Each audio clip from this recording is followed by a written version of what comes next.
قال المؤلف رحمه الله تعالى ونفعنا بعلومه في الدارين آمين. باب في من عبد الله سرا فكافأه على ذلك. Bab orang yang beribadah kepada Allah secara rahsia akan dibalas seperti itu juga. أخبرنا محمد بن جعفر بن مطر حدثنا حميد بن علي القيسي المعروف بزوج غنج حدثنا هدبة بن خالد حدثنا حماد بن سلمة عن ثابت عن أنس رضي الله عنه قال قال رسول الله صلى الله عليه وسلم إذا كان يوم القيامة بعث الله قوما عليهم ثياب خضر بأجنحة خضر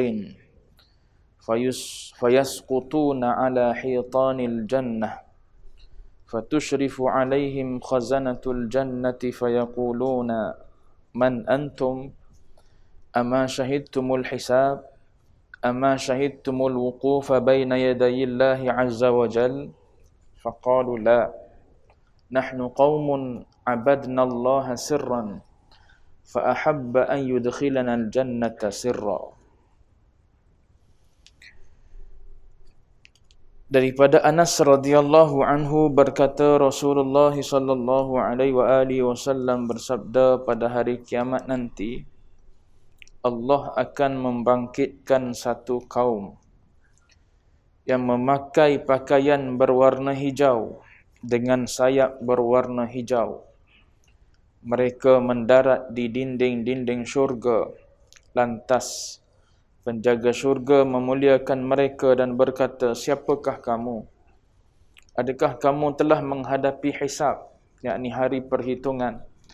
Dan apakah kamu telah berdiri di hadapan Allah? Mereka menjawab, tidak. Kami adalah hamba yang beribadah kepada Allah secara sembunyi-sembunyi. Maka dia suka memasukkan kami ke dalam syurga secara sembunyi-sembunyi.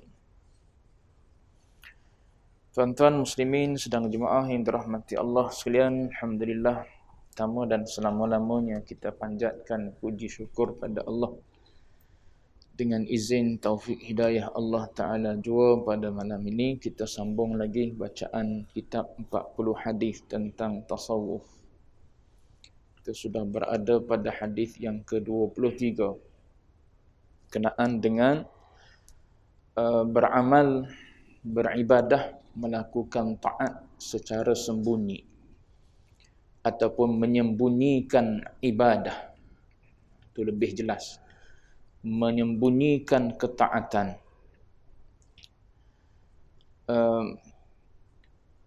Hadis daripada Anas radhiyallahu anhu ini, kalau tuan-tuan tengok nombor nota kaki dia, nombor 24. Dia kata Ad-Dailami dalam musnadnya, dalam musnad Al-Imam Ad-Dailami, hadis nombor 996. Ibnu Hibban dalam Al-Marjuhin 1/264. Cumanya ada juga ulama yang menghukumkan hadis ini sebagai hadis maudhu'. Jadi saya sebut sebab ada rakaman. Nanti bila ada orang tengok, orang kata ni lah kerja orang tasawuf, duk kutip hadis-hadis yang maudhu' je. Ada ulama yang mengatakan hadis ini maudhu'. Kalau sebut hadis maudhu', maknanya dia bukan hadis. Dia adalah rekaan, dia adalah ciptaan, ataupun bukan reka, dia adalah perkataan para ulama. Dan perkataan para ulama ni pun, kalau kita nak lebih beradab dengan para ulama lah, kita kata itu adalah perkataan ulama, dan ulama dia tak bercakap ikut sedap mulut dia. Kalau tak ada hadis sekalipun berbentuk macam ni, maknanya adalah tempat-tempat yang menjadi sandaran pada dia. untuk orang yang beramal, beribadat secara sembunyi-sembunyi. Maknanya orang yang suka, lebih gemar beribadat dalam keadaan orang lain tak tahu. Nanti saya akan nukilkan ada hadis-hadis sahih yang menyokong, ada ayat Quran yang menyokong perbuatan ini. Walaupun kalau kita nak hukumkan hadis ini sebagai hadis maudhu'. Tapi ada juga yang mengatakan hadis ini termasuk dalam dhaif. So kalau dhaif, dia masih lagi dikira sebagai hadis. Mungkin di sana ada orang yang berada dalam rantaian sanad daripada rijal-rijal hadis, ulama-ulama hadis tu, orang-orang yang tak boleh diterima persaksian dia. Maka daripada hadis yang tinggi kedudukannya disebabkan ada dia, maka menjadi rendahlah tahap-tahap hadis. Itu perbahasan ulama-ulama hadis lah semua, bukan bidang kita. Kita hanya sekadar nak melihat apakah salah satu daripada amalan yang dilakukan oleh ulama tasawuf ataupun orang sufi. Bila sebut orang sufi, inilah salah satu daripada perkara yang dilakukan oleh mereka, iaitu melakukan ibadat secara sembunyi-sembunyi. Takut kita tak ada gitu. Ibadat kita semua di tempat terbuka. Semayang di mana? Di masjid. Iyalah fardu, betul. Nabi pun suruh kita semayang fardu di masjid. Nabi suruh kita semayang fardu di masjid. Dalam hadis Nabi sebut, Nabi suruh kita semayang sunat di rumah illal maktubah. Nabi kata kecuali semayang fardu. Maknanya semayang fardu, Nabi suruh pakat pergi masjid, pakat pergi surau, semayang ramai-ramai. Biar orang nampak yang fardu begitu, dia kena buat. Biar orang nampak. Kalau tidak, orang akan kata, tak semayang kau dia tu. Tak pernah nampak di masjid, tak pernah nampak di surau, semayang 5 waktu. Tak pernah mari, hari Jumaat pun tak pernah terserempak. Itu semayang fardu, dia kena pergi buat di tempat yang terbuka. Begitu juga dengan sedekah fardu. Sedekah fardu pun begitu juga. Tuan-tuan kena buat secara terbuka. Biar orang nampak kita keluar zakat fitrah. Kita keluar zakat harta. Itu seboleh-bolehnya lah. Tak semestinya. Tapi kalau tak zahirkan pun tak apa. Supaya tak jadi fitnah. Ni orang kaya tak keluar zakat. Ada senarai. Ada resik dia. Resik dia kita simpan. Kalau nak tengok ambil lah. Ada kita keluarkan zakat. Begitulah ibaratnya. Cuma bimbangnya kita hanya semayang, saya sebut tadi, kita hanya semayang di masjid saja. Semayang fardu ialah. Semayang sunat pun di masjid surau juga. Sebelum fardu pun di masjid surau. Selepas nanti pun di masjid surau juga. Balik rumah tak ada dah semayang sunat. Malam nanti pun tak semayang dah sunat. Bangun-bangun subuh, qiyam tak ada. Maknanya bangun-bangun semayang subuh. Nak pergi masjid, sempat lagi semayang sunat pun di masjid juga. Ataupun tak sempat dah, bangun-bangun subuh dah, mari-mari masjid semayang fardu subuh je. Maknanya semayang kita hanya di tempat ramai je. Begitu juga dengan ibadat-ibadat lain. Kalau rasa nak baca Quran, di masjid juga baca Quran. Di rumah tak baca.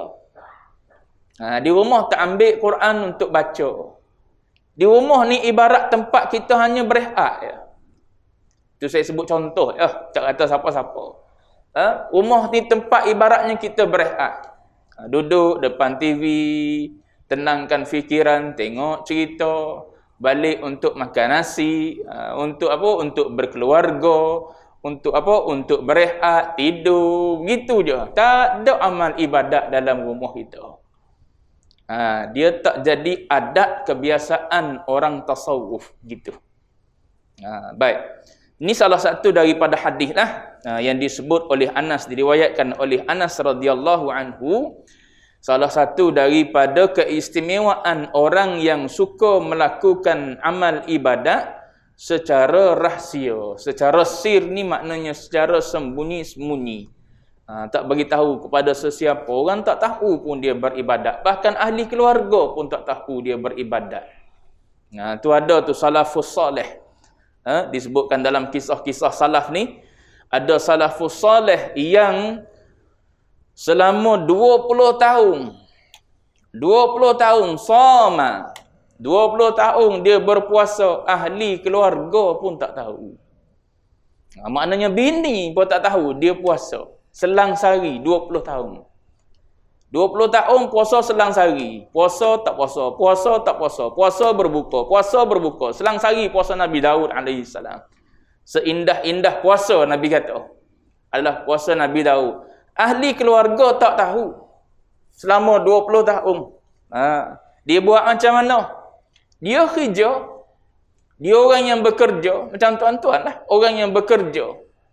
Keluar rumah tiap-tiap hari. So, bila keluar rumah tiap-tiap hari, orang rumah bekalkan makan. Dia ambil. Dia ambil. Makanan untuk sarapan pagi pun dia ambil. Makanan untuk makan tengah hari pun yang dibekalkan pun dia ambil. Hari dia berpuasa, dia sedekahkan makanan tersebut. Hari dia tak puasa, dia makan makanan tersebut. So, orang rumah pun tak tahu dia puasa tak puasa. Kita siap bagi tahu, esok saya nak puasa. Tu style kita. Bagi tahu tu sebab apa kita lah tahu. Kita lah tahu dalam hati kita tu nak maklum tu untuk apa.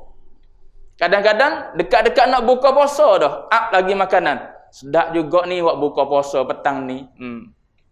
Ada apa-apa. Kita je lah tahu, kita tak nak menghukum orang tu, tak ada apa lah, riak lah dia. Bukan kita yang menghukumkan dia riak atau tidak. Tapi nak beritahunya, naknya kita, orang tahu amal ibadah. Tu 20 tahun dia duduk dalam keadaan puasa selang sehari, ahli keluarga pun tak tahu. Lepas tu kalau tuan-tuan baca dalam bab apa? Dalam bab berahsia, dalam beramal ibadat ni, banyaklah luar biasa amalan para ulama ni. Baik. Cuma nak sebut mula-mula ni ialah di antara amalan orang sufi, mereka ni banyak melakukan ibadat dalam keadaan tak ada orang tahu. Dalam keadaan tak ada orang tahu. Di tempat ramai ni, tempat orang ramai lah beribadat. Di tempat orang ramai secara berjemaahnya semayang fardu. Tapi di rumah jangan kira lah. Di rumah boleh jadi lebih banyak daripada yang kita lihat di luar ni. Yang kita lihat di luar ni duduk semayang fardu, sebelum daripada fardu ada sunat, dia semayang sunat, selepas daripada fardu ada sunat, dia semayang sunat. Jangan kita ingat setakat tu saja bagi orang sufi ni. Dia balik, dia duduk dalam bilik dia, dalam rumah dia, bahkan kadang-kadang ada bilik khas untuk mereka ni duduk. Kadang-kadang di situ lebih banyak mereka beribadat. Bahkan lebih tekun mereka beribadat di situ. Situ di antara cara meneguhkan iman. Tu di antara jalan yang ulama kata jalan meneguhkan iman. Ada seorang bertanya kepada ulama, kenapa aku berasa iman aku lemah? Sebab engkau beribadat, engkau kurang beribadat di tempat yang sembunyi. Ibadat engkau semua di tempat yang terbuka. Betul-betul jujur kita dengan Allah Ta'ala saat kita bersendirian dengan Allah. Sebab tu dalam fiqh sendiri pun bila engkau berjemaah, bila engkau memimpin jemaah dalam salat, maka pendek kan.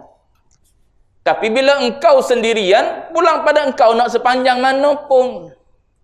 Kita tak jadi gitu kita. Di tempat awam lah kita melama-lamakan ibadat. Bila di rumah ataupun bila seorang diri ibarat kita naik kereta atas jalan raya, tak ada orang pun atas jalan raya tersebut. Lajulah kita. Tu perumpamaan baba. Bila kita ibadat seorang diri kita ibarat naik kereta seorang diri. Bila naik kereta atas jalan seorang diri, kereta jalan tak sesak, kan jawab dia lajulah. Express lah sikit. Bila ramai-ramai ni dia kata nak pergi laju-laju tak boleh, sebab apa? Ada orang duk ikut belakang. Maka slow, baca pun panjang-panjang, baca pun pendek, baca pun slow-slow, rukuk pun lama, sujud pun lama. Sebab apa?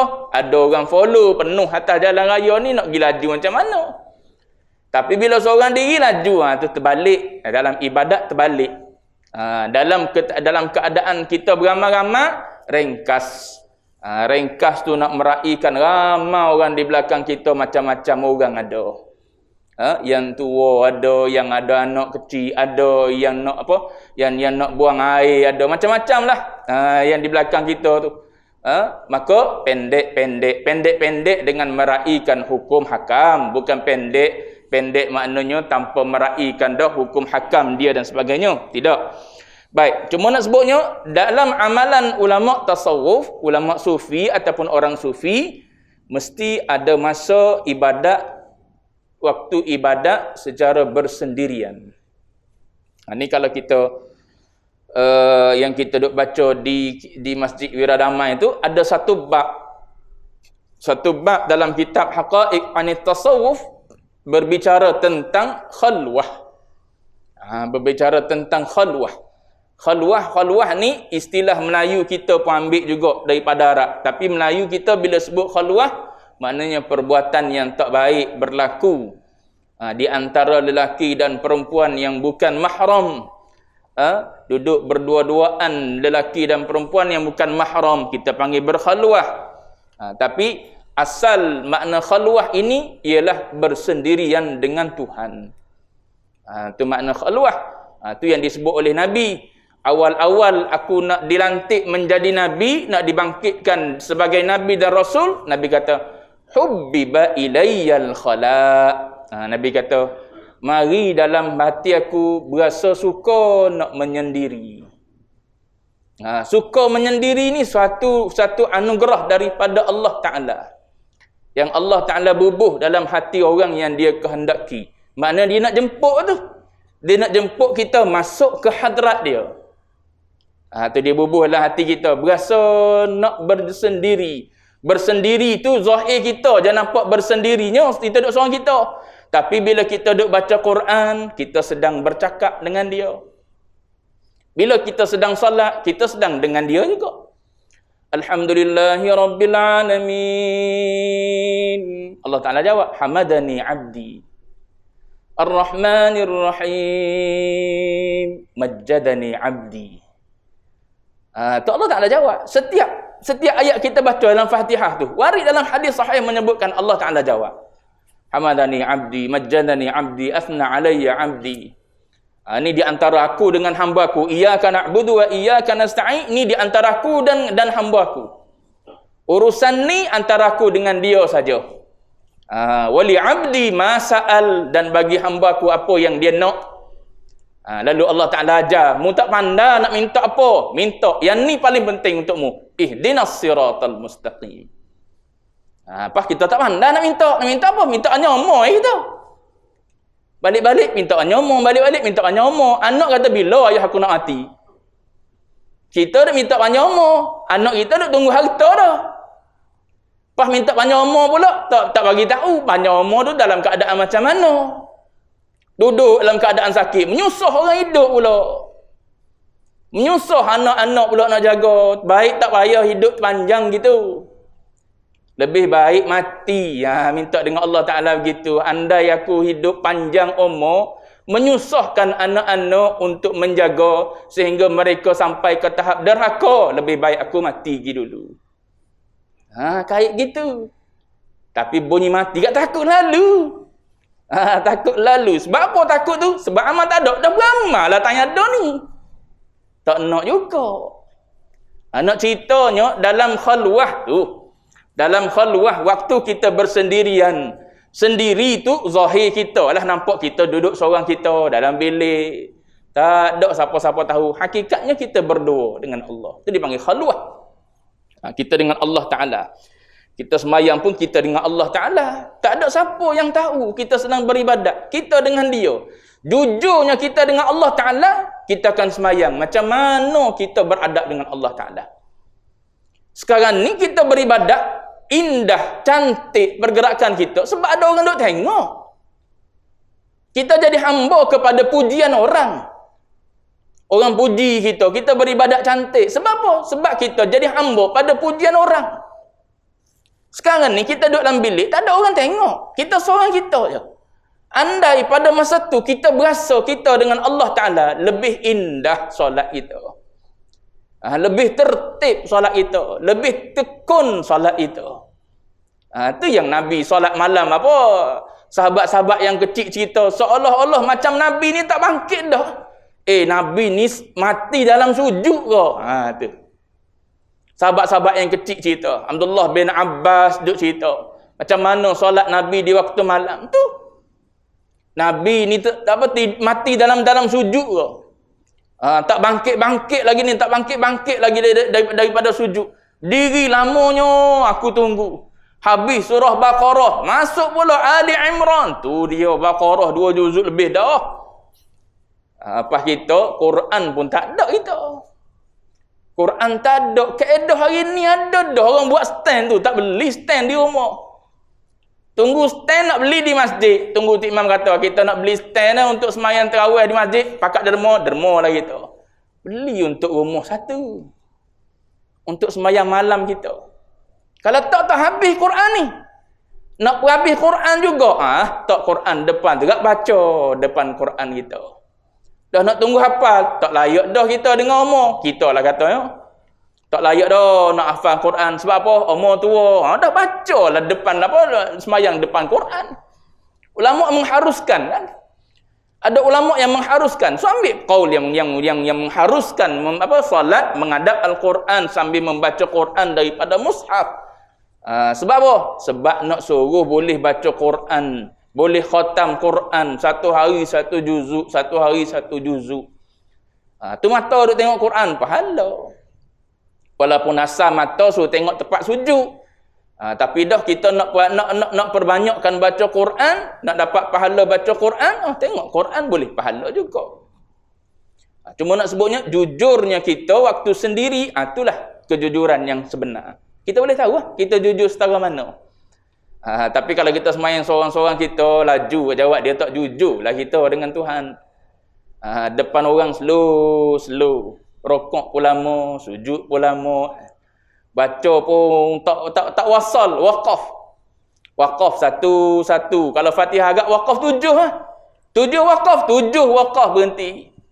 Tapi kalau semayang sendiri, wasal semua. Daripada bismillah sampai waladhdallin tu dia. Tu nak tahu diri kita jujur ke tak jujur. Sebab tu ulama tasawuf ajar kita duduk bersendirian. Sendiri dengan Tuhan. Duduk bersendirian dengan Tuhan ni, barulah kita tahu bahawa kita ni orang yang jujur ataupun tidak dengan Allah Ta'ala. Baik, ni hadis dia. Ada hadis lain. Ada hadis lain yang Nabi sebut. Yang Nabi kata, inna fil jannati ghurafan. Nabi kata sesungguhnya dalam syurga nanti ada bilik. Ghuraf jamak daripada ghurfah, ada bilik.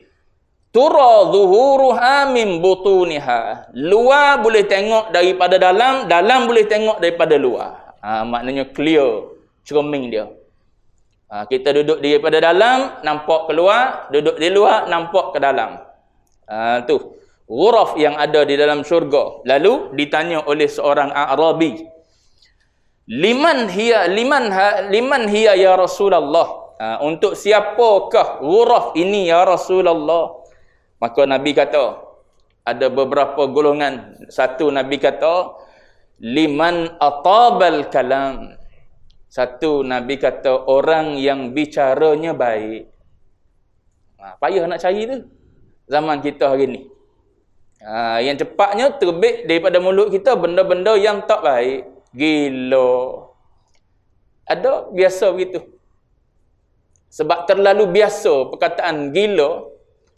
Hatta dia datang bercakap dengan kita, dia kenal kita ni ustaz, dia kenal kita ni agamawan, tapi terkeluar juga. Lepas terkeluar tu dia jadi macam terkejut, lepas tu dia tarik balik. Sebab apa tu jadi gitu? Sebab terbiasa sangat. Kalau dengar orang biasa memang biasa, gila ni. Tapi dengan kita nak jaga dah keluar juga. Gitu. Keluar juga tu terkejut, ibarat dia tarik balik. Perkataan gila. Sebab apa? Terbiasa perkataan-perkataan yang tak baik keluar di mulut kita. Apa budak-budak dia tuan-tuan apa, kalau tuan-tuan duduk dengan budak-budak awak dia boleh tahu anak-anak kita ni bercakap dengan bahasa yang macam mana. Kalau depan kita boleh jadi tak nampak. Depan kita pun tak dengar anak kita bercakap macam mana. Sama-sama dia mangkuk hayun tu biasa. Apa makna mangkuk hayun kita pun tak tahu. Tapi duk dengar kita mangkuk hayung lah. Tu kira sopan tu mangkuk hayung tu. Perkataan-perkataan yang kita tak nak dengar ada. Budak sekolah agama, budak ngapal Quran. Bahasa tu ambil mana tu? Ambil daripada orang sekeliling. Boleh jadi daripada mak ayah sendiri. Boleh jadi daripada sahabat-sahabat dia sekolah rendah, bawa sampai ke sekolah menengah. Kalau kita tak ajak, jawab dia siapa ketua lekat perkataan tu. Ada keluarga cakap adik-beradik, aku mau mak tak bagi. Ada keluarga didik anak siapa gitu. Membahasakan diri dengan aku, mak tak bagi. Habis tu bahasakan diri dengan saya. Saya, awak. Aku mau mak tak bagi. Walaupun sama-sama adik-beradik. Tengok didikan keluarga menjadikan seseorang itu punya bahasa yang baik. Nabi kata rumah ni satunya liman atabal kalam, bicaranya baik, perkataan yang baik. Wa at'amat ta'am, Nabi kata orang yang suka bagi makan pada orang, suka belanja, suka belanja. Lepas ni tuan-tuan belanja ustaz-ustaz, kena senang ustaz-ustaz tak kena balik makan di rumah.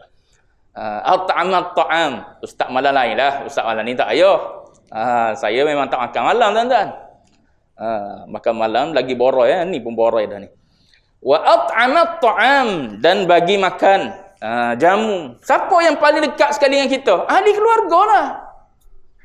Sebab tu di antara amalan yang ulama suruh kita buat pada 10 Muharram ialah meluaskan belanja. Tu yang ulama sebut tu, meluaskan belanja pada 10 Muharram. Lepas dah 10 Muharram dijamin rezekinya sampai setahun pada tahun tersebut. Dijamin keluasan rezeki setahun pada tahun tersebut. Tu orang yang paling dekat dengan kita.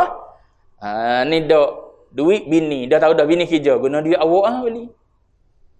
Belanja makan duit kita. Tu nafkah. Nafkah yang wajib atas kita. Baik. At'amat ta'am wa adamas siyam, Nabi kata. Orang yang melazimi puasa. Melazimi puasa. Orang yang banyak berpuasa. Kalau puasa sekali sebulan orang tak panggil banyak. Kalau puasa sekali sebulan orang tak panggil banyak. Dia ni banyak makan dah. Sebab apa kita panggil dia ni pemakan? Orang yang suka makan ataupun banyak makan.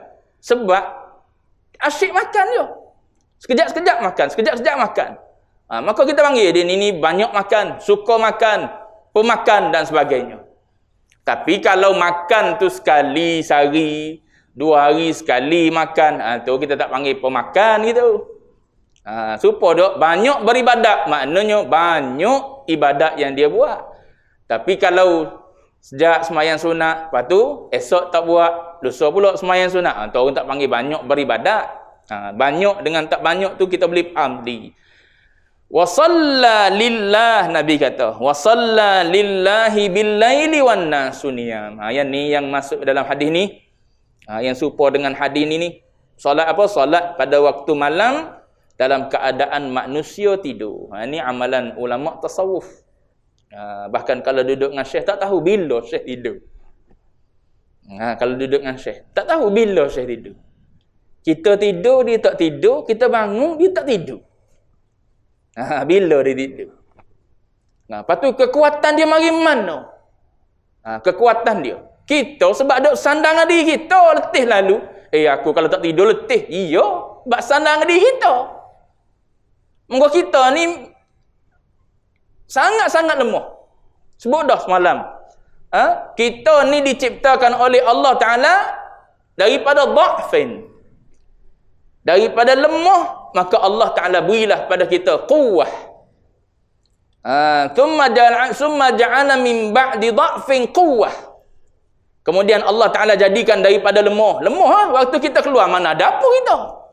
Duduk tergolek situ. Keluar daripada perut mak tu gak, andai nurse tak tolong ambil basuh gak, duduk berlumuran darah situ. Andai tak ada orang kutip, pi basuh, pi mandi kita, jawab dia tak ada di situ kita. Lemahnya kita. Tu masa tu tawakal sungguh tu pada Allah Ta'ala. Harap ke Allah Ta'ala bubuh campak dalam hati orang ni. Dia ambil budak tu. Campak dalam hati orang ni. Mulalu kawasan ni. Serempak budak. Budak dibuang. Kutip pula. Mari blok belah ihsan. Boleh jadi kalau berhenti. Tak berani nak ambil lama kan. Aku pula kena tangkap boleh. Tak, Allah Ta'ala kata, ambil mugiata bala boleh. Ambil kutip, walaupun pada masa tu boleh jadi dah dihurung semut, dah dihurung lalat dan sebagainya. Tapi selama hidup siapa tu? Manusia yang digerakkan hati dia oleh Allah. Budak tu orang yang paling tinggi tawakal pada Tuhan.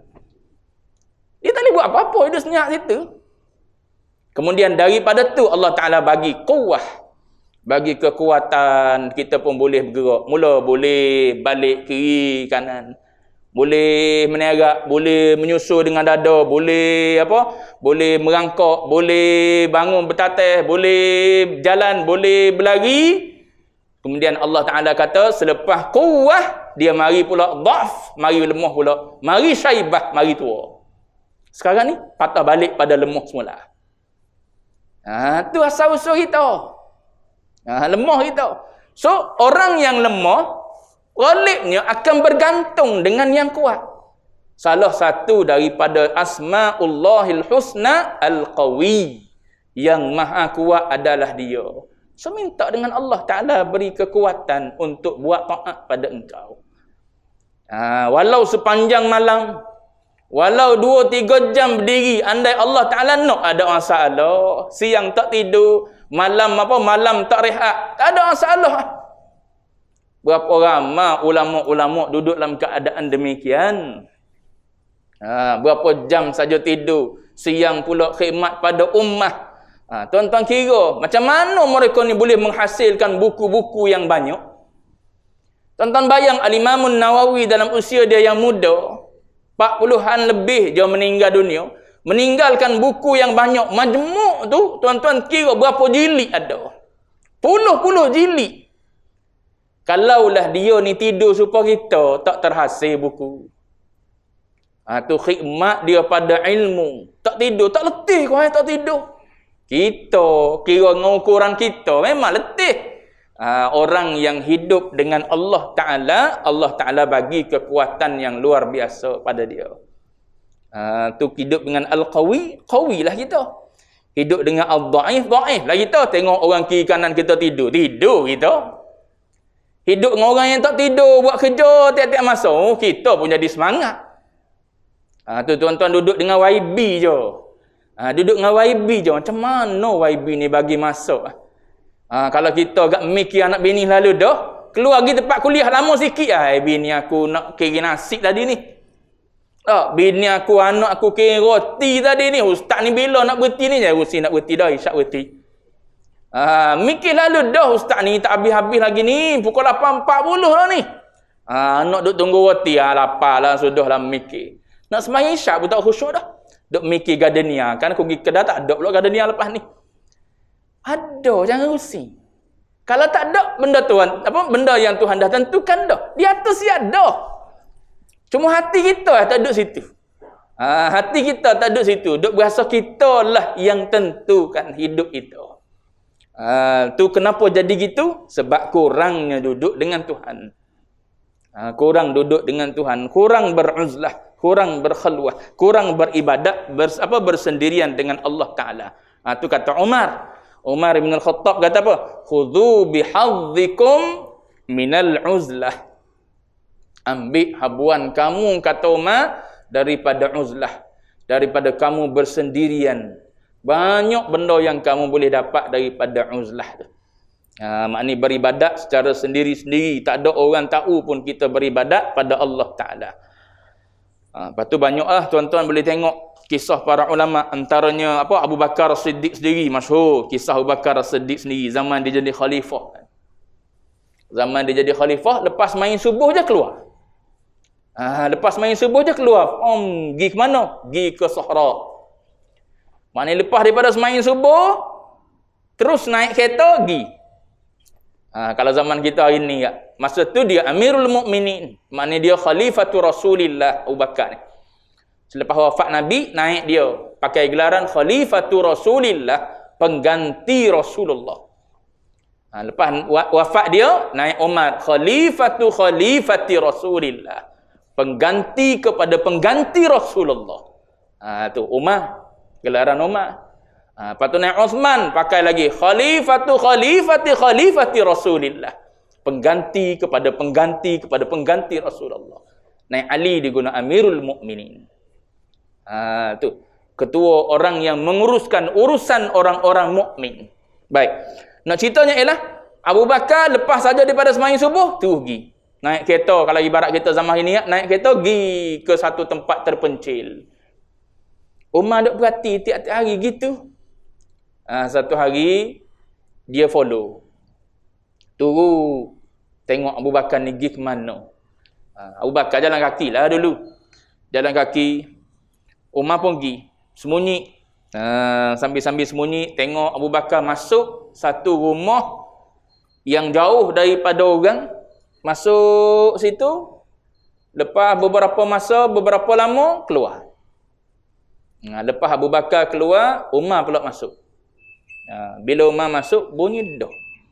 Cepat sangat jam sini ni. Bila Umar masuk, Umar tengok ada seorang perempuan tua dalam keadaan buta.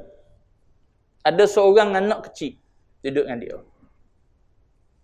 Jadi Umar tanya, siapa yang datang bertemu dengan kau? Dia kata ada rajulun muslimin. Kata perempuan tu, rajulul muslimin, seorang lelaki muslim. Datang ke sini tiap-tiap hari.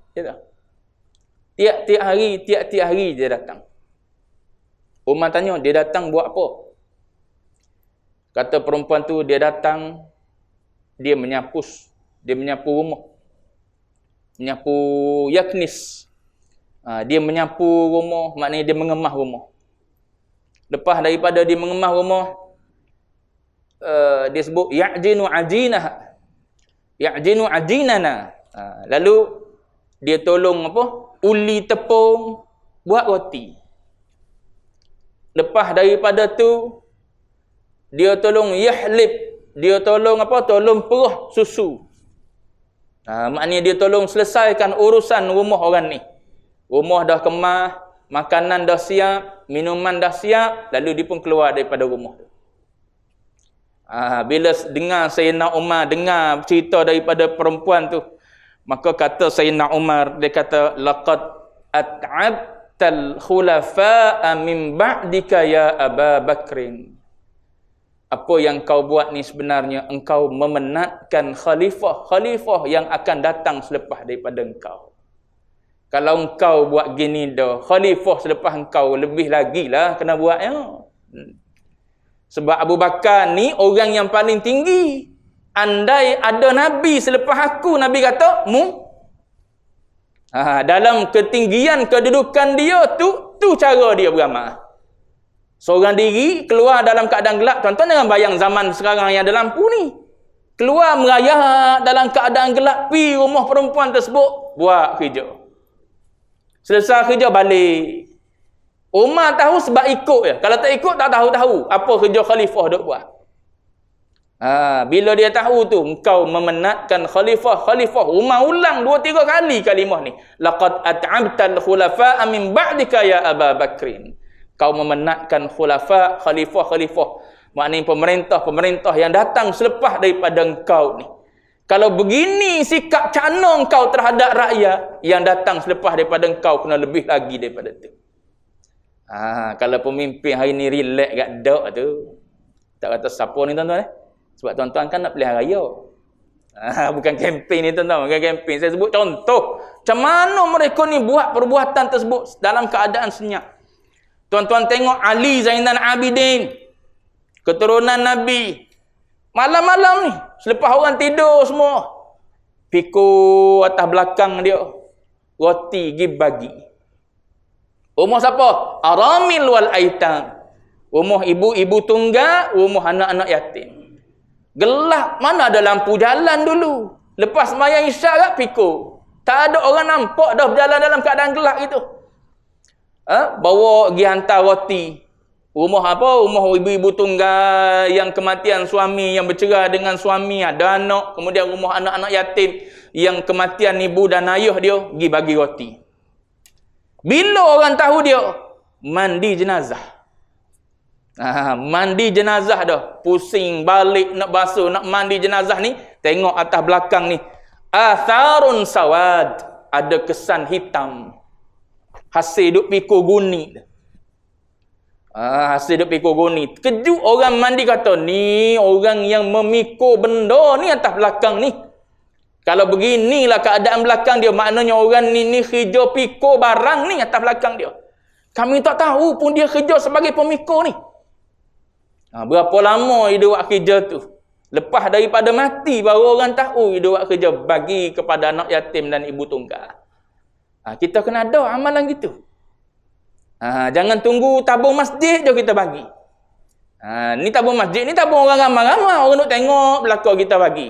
Mau bagi berapa ringgit? Biru. Aku bagi je. Mau bagi je? Aku bagi merah. Kita buat amalan di tempat terbuka saja. Tak buat waktu tak ada orang, kita buat juga. Waktu kita sendirian kita pergi cari. Tuan-tuan kalau biasa dengar cerita kuliah Ustazah Asma. Ustazah Asma yang baru naik lah ni. Dulu duk naik Hafizah Musa, sekarang ni naik Asma pula. Ustazah Asma ni biasa duk cerita pengalaman dia pergi cari orang. Antara yang pernah disebut, dia kata, tuan-tuan sebenarnya nak cari orang susah ni senang je dia kata.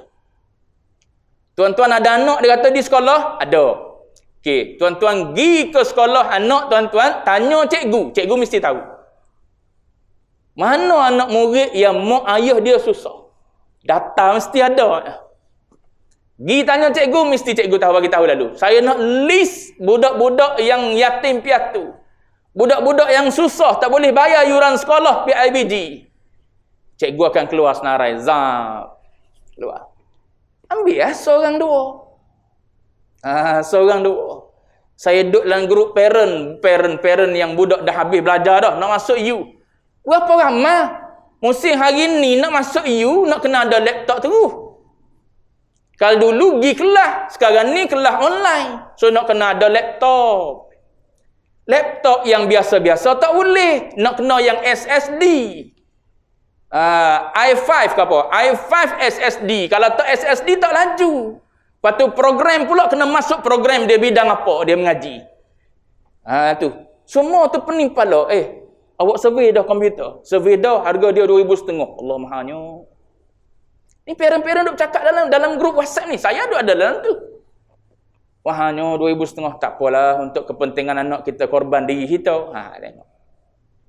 Ada orang tak mampu. Tapi mereka tak bersuara.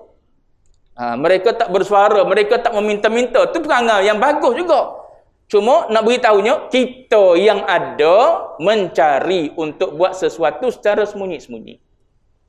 Tak apa, saya bayar PIBG. Kita dua dengan dia tak ada siapa-siapa tahu. Ni dak. Beritahu dalam grup, saya budak ni saya bayar. Tak ada apa-apa lah. Pergi temu secara personal dengan mak dia, tak apa, yang ni saya bayar. Kita dengan dia. Mati kita, barulah mak orang tu cerita. Barulah orang ni cerita tentang kita. Baik. Nak sebutnya, amalan melakukan ibadat secara bersendirian ni satu amalan yang sangat-sangat dilakukan, diamalkan oleh ahli sufi, oleh ulama-ulama tasawuf. Tak semestinya ulama lah, ahli sufi semua diajar untuk beramal dengan amalan-amalan secara bersendirian ni. Berzikir bersendirian, baca Quran bersendirian, mesti kena banyak lebih daripada duduk dengan orang ramai ni. Baik. Lepas tu banyaklah hadis-hadis lain-lain lagi. Hadis sahih sebut, man istata'a minkum. Ni hadis sahih Nabi kata. Siapa-siapa daripada kalangan kamu yang mampu ay yakuna lahu khab'un min amalin salih falyaf'al. Siapa-siapa yang mampu menyembunyikan amal soleh dia, Nabi kata falyaf'al, buat. Ni hadis sahih ni. Siapa yang mensahihkan hadis ni? Kita cerita pada puak-puak dia, Al-Albani mensahihkan hadis ni. Ni Al-Albani mensahihkan hadis yang saya bacakan tadi. Lebih kurang dengan hadis ni. Kalau tidak kerana kalau tidak kita terima hadis ni dalam bentuk balasan yang Allah Taala sedia di akhirat pun, tapi tetap kita kena terima, beramal secara bersendirian, sembunyi-sembunyi, tetap afdal. Tetap lebih. Pahala ataupun syurga, masuk syurga secara sembunyi-sembunyi ni, nak terima tak nak terima pulang pada kita. Dah kalau kita nak kata hadis ni maudhu', tak nak terima lah yang balasan ni, tak apa, yang penting amal secara sembunyi tetap afdal. Sebab ada hadis sahih yang menyokong, bukan satu, bahkan dua, tiga, bahkan boleh jadi lebih lagi kalau kita buka kitab-kitab hadis berkenaan dengan menyembunyikan amal ni. Baik. Habis dulu situ. Itu satu benda yang perlu kita buat, iaitu memperbanyakkan amal. Zahir pun kita buat, sembunyi-sembunyi pun kita buat juga. Baik. Habis bab 23. Akan datang bab yang ke-24, bab qanaah, rasa cukup dengan apa yang ada. Wallahu a'lam wa ilmuhul atam. Sallallahu rabbuna 'alan nuril mubin. Ahmad al-Mustafa Sayyidil Mursalin. Sallallahu rabbuna Nuril Mubin. Ahmad al-Mustafa Sayyidil Mursalin. Sallallahu rabbuna على النور المبين. أحمد المصطفى سيد المرسلين وعلى آله وصحبه أجمعين وعلى